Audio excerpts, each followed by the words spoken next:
Greetings and welcome to another episode of Zero Effort Review. And this week I have another 4 items to talk about.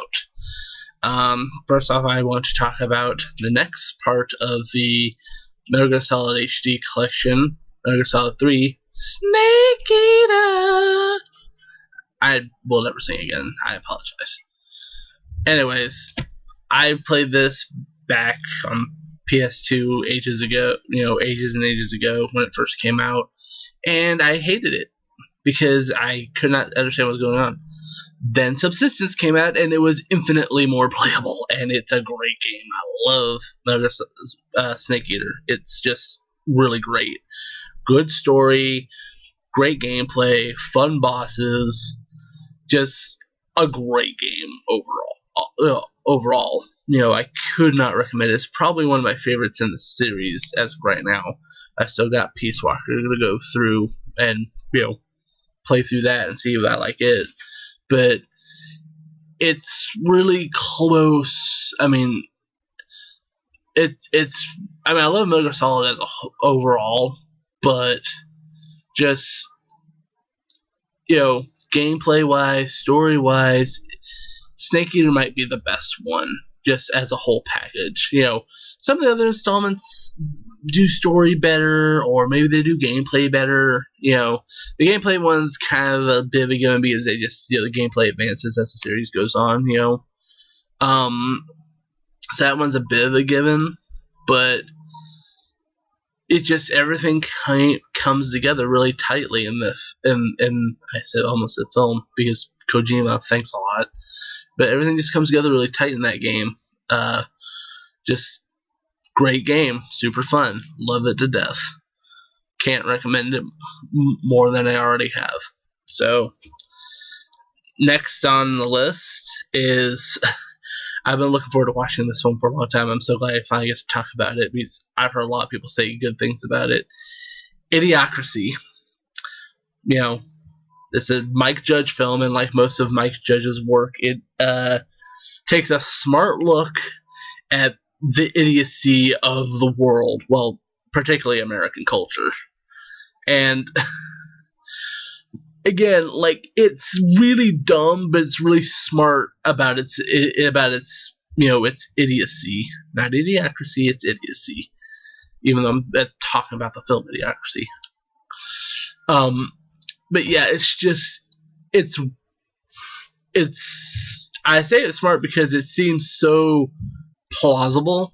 It's not one of those things that you look and go, whatever, that could never happen. It's more of a, that could totally happen, but I really hope it doesn't. I would like for that to not happen, please. So, it's just a really funny movie. That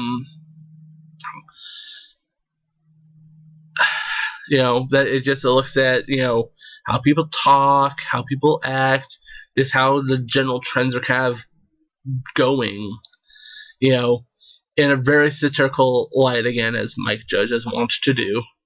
It's a really sharp flick, and it was, again, I wasn't expecting it to be, stupid, but I wasn't expecting it to be nearly as intelligent as it ended up being. And again, considering what's happening in most films, you might be thinking, really? This film is intelligence. Again, yeah, like most of Mike Judge's film, it looks at stupid stuff in an intelligent way. So yeah, it was a great flick. I enjoyed the crap out of it. Really fun film. Next up is I finally got around to watching The Hobbit 3, Battle of the Five Armies, or The Hobbit Battle of the Five Armies. Which I'm just gonna say it. I agree with a lot of what people have said about it. The Hobbit movies in general.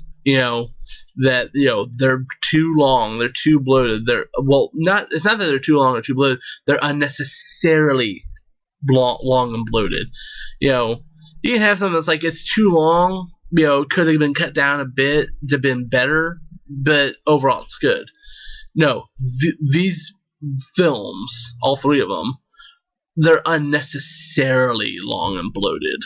There's no need for them to be this way at all, but they are. That said, the third one's actually kind of fun because they kind of decided to, say screw pretense and just decided to make a bunch of fun stuff. It's like, were you craving to see Galadriel, Elrond, and Saruman fight off against the ring race? No, not particularly. Well, you're getting it. Okay, that sounds awesome. Did you want to see an elven king riding a moose into battle and having his antlers take charge into a bunch of orcs and Uruk-hai, and then said elf king, while those orcs and Uruk-hai are on his moose steed's antlers, lop off their heads in one fell swing? No, not really, but that sounds kind of cool. Well, guess what's in my movie? So I mean, it's just a total blast to watch. Full of lots of mostly well done action scenes. There's some parts that are just like, really? But most of it's just like, yeah, this is awesome. It's stupid, but it's awesome. That character shouldn't be acting that way. And why isn't the film more about, the Hobbit? But I'm kind of distracted by the awesome right now. So, like I said, it's very conflicting that way. But overall, it was fine. I'd say the other thing is that how the last film was called Desolation of Smaug, and then it ends as Smaug is about to go, desolation. Bleh. I forgot the words already. But, desolation. Desolation. It's called, Desolation of Smaug, and it ends with him going to go desolate. And then that's what happens at the beginning of this film, is the desolation of Smaug. It's like, this should have been at the end of the last movie. That movie was called Desolation of Smaug, and we didn't see the desolation. Now we're going to see his desolation happening. The hell. So really, this is just really crap editing. It's one of the big major complaints I'm going to throw at kind of the series, but it affects this film a lot. It's just on the desolation end of that film, you have, Smaug dies. Spoiler, Smaug gets killed. And then, that ends, yay, Smaug's dead. And then it's like, oh yeah, Smaug's dead, but word of his death will spread quickly, and others will come for the riches inside the lonely mountain. To be continued. Boom! There you go. You got it. You got it right there. That's how you end Desolation of Smaug. And then that leads into Battle of Fire Armies. Boom! There you go. And then Battle of Fire Armies is only like a 2-hour movie. Instead of 2.5. Because that first half hour is pretty much dedicated to showing the ending of the last movie. Like, seriously. DVD and Blu-ray copies of the film, home video, the home versions of the series. That's the way you should do it. Don't show the theatrical cut, because the theatrical cut is obviously not finished. Show the desolation at the end of Desolation of Smaug, and then that's the cliffhanger into Battle of the Fire Armies. That's how you do it. Anyways, enough about that film. Last film I'm going to be talking about is Jurassic World. And I totally understand why this film is currently the highest grossing film of 2015. There's two things that made it, I feel, the most successful film of the year thus far. One, it had the key to making any film successful, which is it wasn't really offensive in any major way. Like, yeah, there's a lot of death and about as much gore as you can get away with in a PG-13 flick. But it's a dinosaur rampage movie. That's kind of comes with the territory. So everyone kind of expected that going in. So that's kind of a non-factor because it's part of the territory that you're going with a dino rampage flick. So, but like, there's no particularly terrible, god-awful racism or stereotypes, at least at any one film. There are bad stereotypes, but they're like their character stereotypes, not so much, oh, you're from this background, so you must be like this, or that type of stuff, So there's that, but it's also, honestly, the film delivered on what it promised. The film was like, you want rampant dino action with a solid cast? That's what we're gonna give you, and that's what the film gave you. It gave you a film with a solid cast and some mostly quality, dino action. There's some action scenes that aren't all that great, but most of them are pretty good.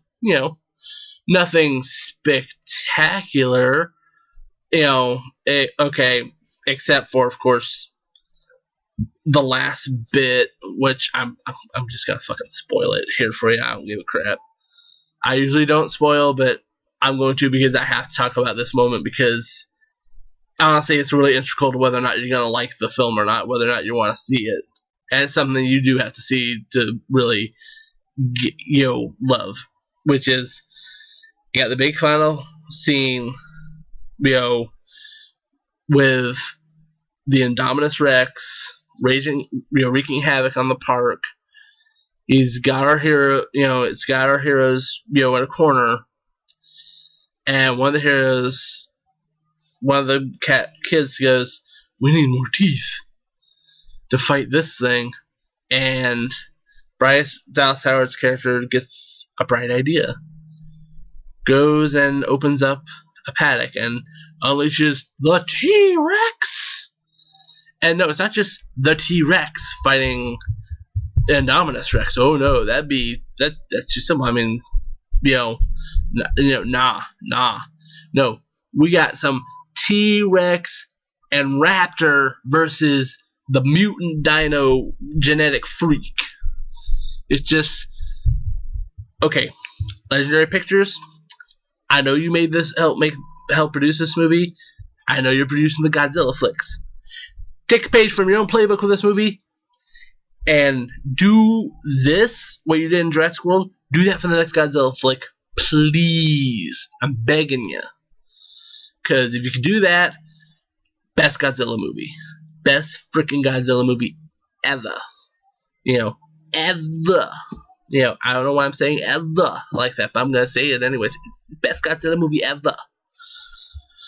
Just, because once the paddock unlocks and you see the T-Rex, it's like, monster fight, monster fight, monster fight, monster fight. And then the Raptor gets thrown in just cuz. It's like, yes. It's unbridled cheese. Like, it's awesome just for awesome's sake. But you know what? It works. It's like, yeah! Fight, fight, fight, fight, fight, fight, fight, fight. It's just, it's like, okay. And the best part is, like, outside of a little bit of it where, like, they show a little bit of where the humans are going, they show the monsters fighting. I mean, I know the dinosaurs aren't really monsters, except for Indominus, but nonetheless, come on, it's a monster fight. You don't do, Dracula versus Frankenstein and not have the big climactic scene at the end where Dracula and Frankenstein fight, and they're duking it out, Granted, there's all sorts of reasons why that really shouldn't work, but it doesn't matter. You made the movie, so you gotta have them fight, But yeah, like I said, it was, a lot like Battle of Five Armies. It's stupid fun. Emphasis on the stupid,